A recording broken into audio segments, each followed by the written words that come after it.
Hello everyone, इस video में हम स्नेह की 24 प्रविचारणाएं दैट इज प्रिपरेशंस को एक बहुत ही इजी ट्रिक से लर्न करने वाले हैं। सबसे पहले हम 888 करके 3 कॉलम्स में डिवाइड करेंगे। फर्स्ट कॉलम जो है उसमें हमने जो भी रस शास्त्र में कल्पनाएं पढ़ी हैं इस फर्स्ट कॉलम में लर्न। सेकेंड कॉलम में हम आहार के प्रकार के हिसाब से लर्न करेंगे। थर्ड कॉलम में प्रोसेसेस लर्न करी है, हम उसको इस थर्ड कॉलम में पहला वाला कॉलम है, इसे देखते हैं। आपने रस शास्त्र कल्पना निर्माण 2 चैप्टर में आपने पढ़ा होगा एक ट्रिक विच इज अन्न विलेपी मंड यवागु, 5 4 14 6 लागू। ये है आपकी ट्रिक, अन्न विलेपी मंड यवागु। अन्न की जगह हम लिखेंगे ओदन, ठीक है। तो अन्न का हम यूज नहीं कर रहे हैं, अन्न की जगह हम करेंगे ओदन। फिर विलेपी है तो विलेपी को लिखेंगे, सो विलेपी को लिखेंगे। फिर मंड, मंड हम नहीं लिख रहे हैं, मंड की जगह म से हमारे पास आता है मध्य, म से हमारे पास मांस भी है और आ से हमारे पास मांस रस भी है। ये तीनों चीजें म से आ रही हैं। मंड की जगह हम मध्य, मांस और मांस रस लिखेंगे। मांस रस की जो सा है उससे हमारे पास एक और लर्न हम कर सकते हैं, दैट इज शाक। ये हम लर्न कर लेंगे।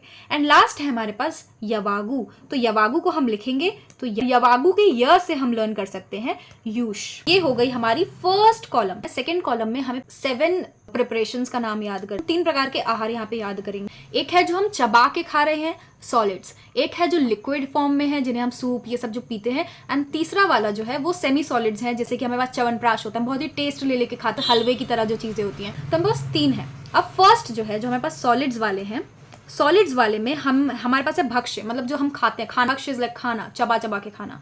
तो उसमें भक्ष्य और दही, दही को खाते हैं, राइट। सॉलिड होता नहीं है बट हमने इसे याद करने के लिए किया है। फिर हमारे पास है लिक्विड्स, तो लिक्विड्स क्या क्या है, सूप और दूध। फिर सेमी सॉलिड जो पेस्ट की तरह होते हैं, वो हमारे पास है लेह, तिल का कल्क, दैट इज तिल पिष्टी। तिल पिष्टी इज लाइक तिल का पेस्ट ही बनाना, कल्क इज पेस्ट। और सत्तू, सत्तू भी हम जब कम पानी डालते हैं तो बहुत ही सेमी सॉलिड फॉर्म में बनाते हैं। सेकंड कॉलम में और थर्ड कॉलम में हमारे पास 7 हम याद कर रहे हैं, और एक दोनों में बच रहा है खड और काम्बलिक। इन दोनों को ऐसे ही याद कर लेंगे कि 2 चीजें जो बच रही हैं वो है खड और काम्बलिक। अब हमारे पास जो ये थर्ड कॉलम है कि हमारे पास 5 सेंस ऑर्गन्स होती हैं।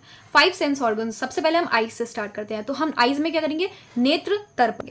नोज में क्या देंगे, नस्य देंगे। माउथ का क्या करेंगे हम, गंडुश, लाइक कुल्ला करना, दैट इज गंडुश। कानों में तेल डालेंगे, तो कर्ण तेल। हमारे पास एक 5th sense organ, that is our skin. So skin तो पूरी बॉडी में होती है, तो पूरी बॉडी में क्या कर सकते हैं हम, अभ्यंग कर सकते हैं, अभ्यंजन कर रहे हैं। तो ये हो गए 5। जो लास्ट के 2 बच रहे हैं वो है आपके पास बस्ती और उत्तर बस्ती। इससे आपका ये थर्ड कॉलम भी हो गया। तो आपके तीनों कॉलम्स आपने बहुत ही अच्छी तरीके से लर्न कर लिए। आप इस ट्रिक को 1-2 बार अच्छे से देखेंगे या पढ़ेंगे या लिख के प्रैक्टिस करेंगे तो you will learn it. And I hope this video helped you. Thank you so much for watching. Bye.